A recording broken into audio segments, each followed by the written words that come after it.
Bismillahirrahmanirrahim. Assalamualaikum warahmatullahi wabarakatuh. Alhamdulillahirabbil alamin. Wassalatu wassalamu ala sayyidina Muhammadin wa ala alihi wa sahbihi ajmain. Saudaraku yang dimuliakan oleh Allah Subhanahu wa taala, kita mengetahui bahwa kebahagiaan itu adalah karunia Allah Subhanahu wa taala, pemberian yang Allah berikan kepada hambanya, kepada manusia.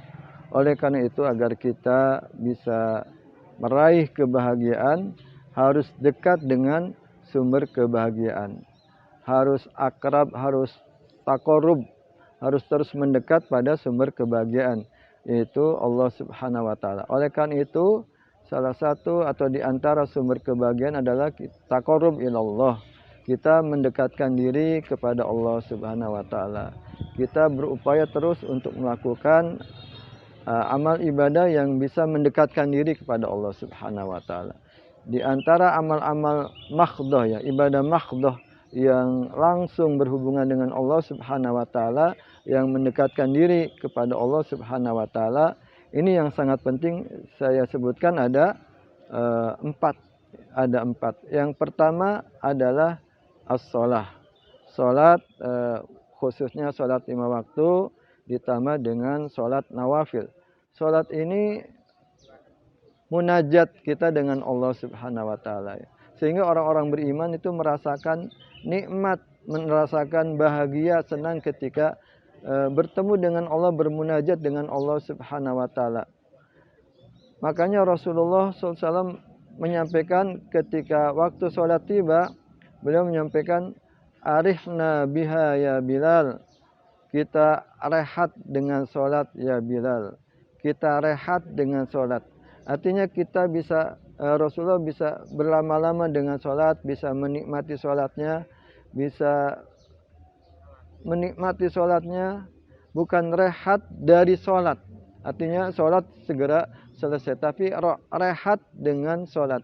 Itu kita bisa berlama-lama dalam sholat karena kita bisa merasakan ketenangan, kita bisa merasakan rehat, kita bisa merasakan kenyamanan bermunajat dengan Allah Subhanahu wa taala. Kemudian taqarrub yang kedua yang langsung dengan Allah Subhanahu wa taala itu terkait dengan interaksi kita dengan kalamullah, dengan Al-Qur'an. Kita membaca Al-Qur'an, kita mentadaburi Al-Qur'an, kita memahami Al-Qur'an, kita berupaya mengamalkan Al-Quran. Ini sarana yang terbaik agar kita mendapatkan kebahagiaan. Bahkan orang-orang ahlul Quran itu dia merasakan nikmatnya ketika membaca Al-Quran. Bahkan ketika dia menghatamkan, itulah puncak kenikmatan terkait dengan Al-Quran, ya. Khususnya bagaimana tilawatul Quran. Kita merasakan nikmatnya tilawatul Quran. Kemudian yang ketiga, saudaraku yang berbahagia, pendekatan diri kita kepada Allah yang langsung, yaitu dengan zikrullah, dengan senantiasa mengingat Allah Subhanahu wa taala. Subhanallah walhamdulillah wa la ilaha illallah wallahu akbar. Allah Subhanahu wa taala menyampaikan kepada kita, alladzina amanu wa tatma'innu qulubuhum li dzikrillah ala bidzikrillahi tatmainnul qulub. Orang-orang yang beriman yang hatinya tenang dengan mengingat Allah. Ala bidzikrillahi tatmainnul qulub. Ingatlah dengan mengingat Allah Subhanahu wa taala, hati menjadi tenang. Kalimatan khafifatan fil lisan, sakilatan fil mizan, habibatan ila rahman. Dua kalimat yang ringan di lisan tapi berat di timbangan dan disukai oleh Allah Subhanahu wa taala. Subhanallah wa bihamdihi subhanallahil azim. Dan yang keempat, pendekatan diri kepada Allah yang memberikan kebahagiaan kepada kita adalah doa. Jadi ketika kita berdoa, tentu saja kita memohon kepada Allah Subhanahu wa taala. Kita adalah makhluk yang lemah sehingga kita butuh Allah Subhanahu wa taala, meminta kepada Allah, maka ini adalah suatu bentuk kebahagiaan yang bisa kita rasakan, yaitu berdoa. Inilah 4 hal yang eh, eh, bisa membuat kita bahagia, yaitu taqarrub ilallah, kita mendekatkan diri kepada Allah Subhanahu wa taala.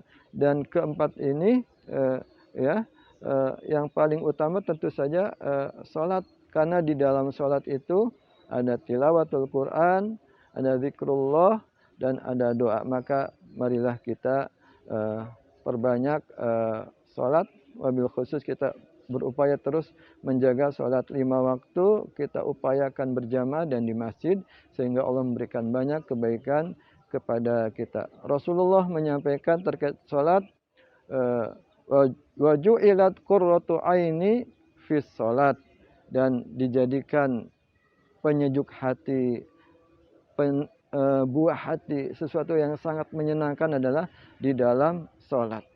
Oleh karena itu, mudah-mudahan kita termasuk orang-orang yang senantiasa menjaga sholat, dekat dengan Allah Subhanahu wa taala, sehingga kita termasuk orang-orang yang paling berbahagia di dunia, dan insya Allah akan mendapatkan kebahagiaan di akhirat, seperti doa kita, Rabbana atina fid dunya hasanah wa fil akhirati hasanah wa qina adzabannar. Demikian, semoga bermanfaat.